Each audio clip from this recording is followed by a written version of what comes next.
5 seconds. That's all you get. Not a lifetime, not a laboratory, not a textbook full of symbols.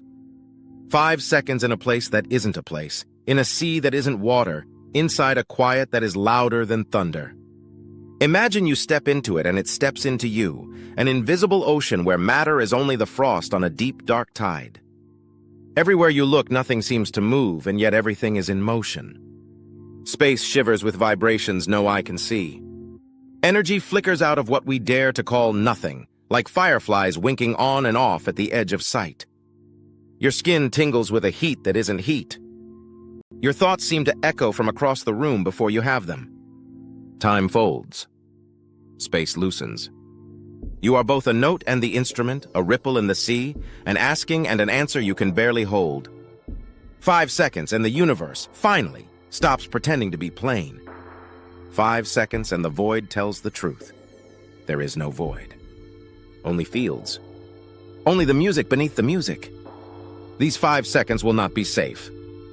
We will drift past the surface of particles into the trembling beneath, watch the vacuum make and unmake itself, listen for the hiss of thermal light that appears when motion turns into temperature, and try to feel the threads that stitch distant things without touching. We will wander through the strange kindness that keeps your world classical, and wonder what happens when that kindness is withheld. And at the end, if we are lucky, a golden insight will surface from the dark, that you cannot really go into a quantum field the way you step into a room because you never left. You are a chord struck in the field, and for 5 seconds you finally hear yourself ring. Begin with what a field really is. Not a chalkboard abstraction, but a presence that fills every inch of the universe, a fabric of possibility tuned to a specific note, electron, photon, quark, neutrino, each own a landscape where excitations become the particles we name. Physics tells us this is not metaphor, it is the grammar of reality.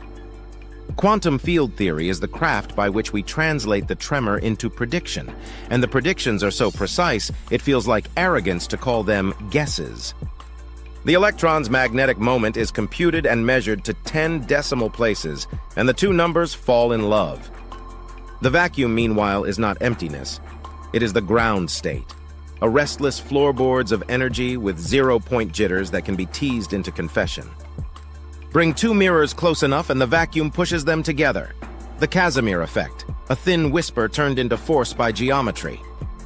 Whisper to a hydrogen atom and it shifts its song, the Lamb shift, where vacuum fluctuations rearrange the tune. These effects are not tricks, they are footprints. If you could spend 5 seconds with your senses tuned not to matter but to the field, you would not see particles pop like soap bubbles from nothing. You would feel the background hiss of a theater whose stage is always on the verge of applause. Then turn your face and run and notice how even running changes the script. The vacuum is not the same to everyone.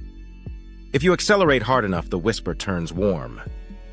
This is not poetry, it is the Unruh effect, where acceleration paints the vacuum with a thermal glow.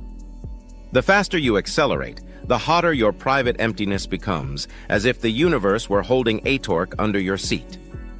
The numbers are cruel.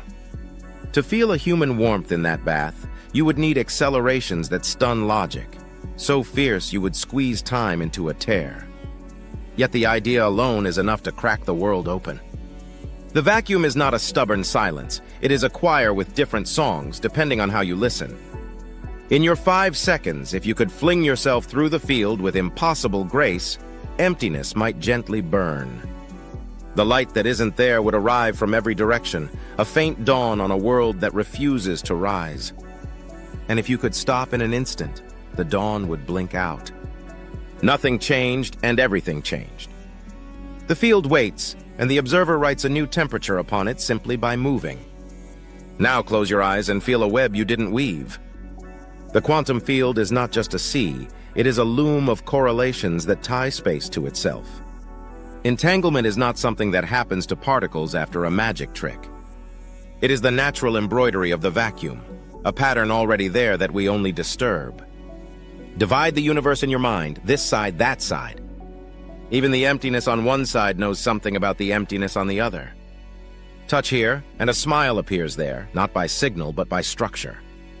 This is not faster than light whispering, it is the architecture of the field. Distance becomes a question of how much these correlations fracture. Geometry itself may be the fossil of entanglement. For 5 seconds, if your awareness could ride those threads, you might feel yourself stretched thin and then whole, your location not a point but a probability cloud stitched to others. You do not go anywhere, and yet you are not entirely here. You are a smudge of meaning across the web, a member of a choir singing one chord with many mouths. But you do not see this in your daily life, and that is not an accident. The universe has a way of protecting your sanity. It is called decoherence, the great softening that turns fragile quantum poetry into the prose of the everyday. You are always in a quantum field, but you are also always immersed in an ocean of other fields: the air, the light, the warmth of another body, the vibration in a table. Every one of these is a witness, a vast audience that observes your state not by intention, but by entangling with it, blunting the sharp edge of your possibilities into a single classical fact. The superposition you might have been, here and there, up and down, leaks into the environment so quickly your options die in the cradle. The classical world is a conspiracy of forgetfulness, a stage where only stable props survive, the pointer states that don't shatter under the gaze of a trillion photons. If for 5 seconds we could shut those eyes, hush those witnesses, the conspiracy would falter. You would not become many in the cartoon sense, but you would become delicate. A coin whose flip has not yet settled, a melody held between two notes so lightly that the air itself would decide how you fall. It is not that reality is unsure, it is that uncertainty is a property of how we learn, and in those 5 seconds you would learn differently. Now ask the most dangerous question. Who is the observer in all this? Is the measuring device just more field, more trembling, more structured foam? If everything is a field, what is the edge between knower and known? 5 seconds inside the quantum field is not a visit, it is a mirror. The particles that scaffold your bones are excitations of fields. The warmth in your blood is a tally of field interactions.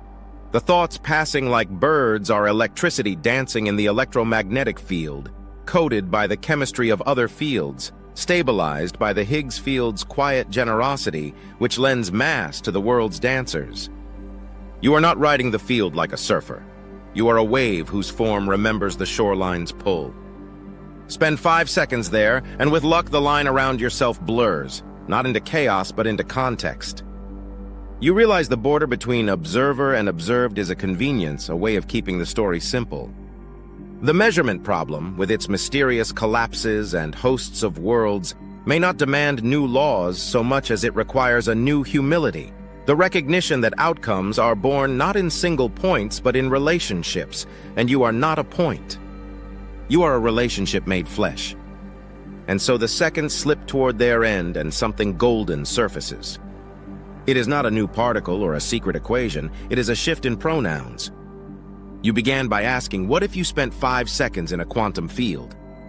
But the field is not elsewhere. The 5 seconds are not borrowed time.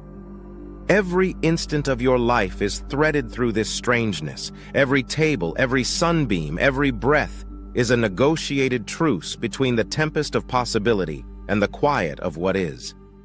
The vacuum is not an absence that reluctantly allows you to exist. It is the deep well from which existence draws its strength. To spend 5 seconds in a quantum field is to notice the obvious.